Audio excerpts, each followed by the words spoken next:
right, good morning, good afternoon, or whatever time you're watching this. So I often get asked about handstands and how to get better at handstands, how to balance. So my first piece of advice would be just get upside down all the time. So it doesn't have to be a being upside down 10 seconds, 20 seconds. If you're upside down for 5 seconds, 3 seconds, it doesn't matter.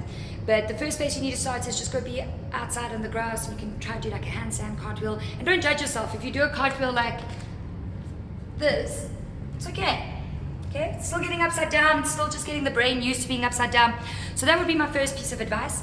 Also, you just need to prune the wrists, almost get them a little bit stronger, get confidence of being upside down and get that fear out of your head. And once you start getting the fear out of your head, you can start playing around with some wall drills. So I'm going to show you some today, some really easy ones. Just make sure to warm up your wrists, make sure that you don't just go into it, especially if you're starting to get older, you're going to feel your body. So we're not 18, 21 anymore, so you start to feel that the body just takes a little bit of toll. So just make a little bit of toll, it takes a toll. So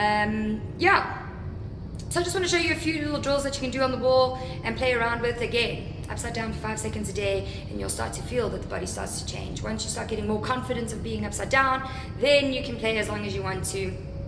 Just make sure to take some breaks in between so that you don't overdo it. Ask me, I know. Right, the first one that you can start playing around with is actually just to get used to being aligning shoulders and hips and feeling that feeling of almost toppling over.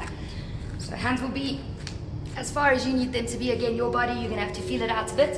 You're going to tuck your toe into the wall, and you're going to just lift yourself up. There, then wiggle around, hands underneath the shoulders, and you're going to create a 90-degree angle with the body, L shape. And you're going to just hold it, feel what it feels like. You're going to feel pressure into the shoulders. Naturally, people tend to drop, and you're going to feel that your arms are going to collapse. Yes, you want to feel that you push the wall or push the floor away from you. You're activating into the shoulders, you're activating into the belly, and just feel what it feels like to be upside down.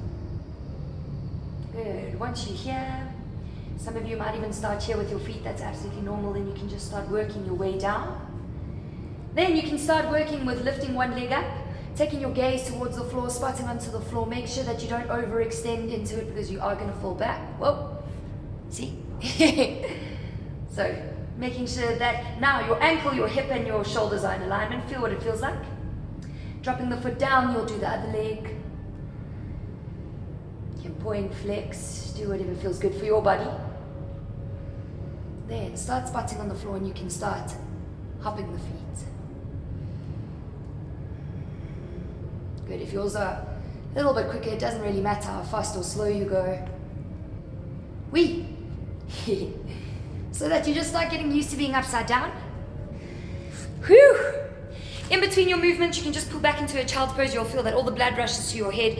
Your wrists also start to get a little bit tender, so you can rotate them. You can just place them into the mat. Take your time with your body. Right, then. A little bit more advanced. You're going to put your feet into the floor same way. Make sure that none of this. Okay, you're going to break your back. So activate into the abs. Feel that the glutes squeeze, that you're tightening into your Kegel muscle. Now, keeping a nice straight body, you're going to walk your hands as close as you possibly can. If that's as far as you can go, if that's as far as you go, that's great. When you start getting a little bit more advanced, you can start walking your hands all the way to the wall. Then you want to flex into your feet so the big toes are touching the wall, and drop your head and hold it. When you walk away from the wall, again, control your movements. Don't rush it out of it.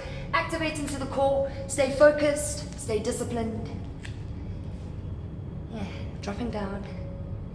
You can pull back into a child's pose again. Wiggle around. Close your eyes. Breathe.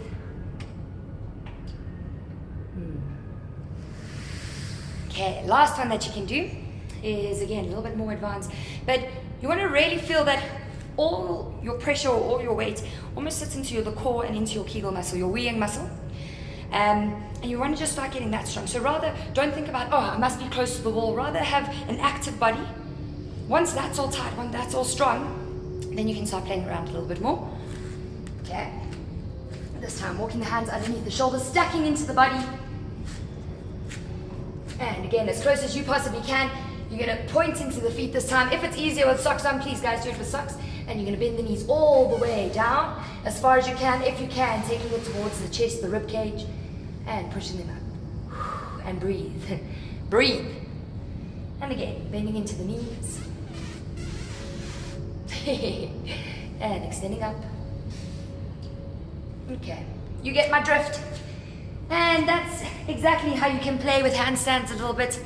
Get strong in that way, you'll feel your shoulders start to take some pressure. But every time you do it, you'll feel that you just get stronger and stronger and more confident being upside down.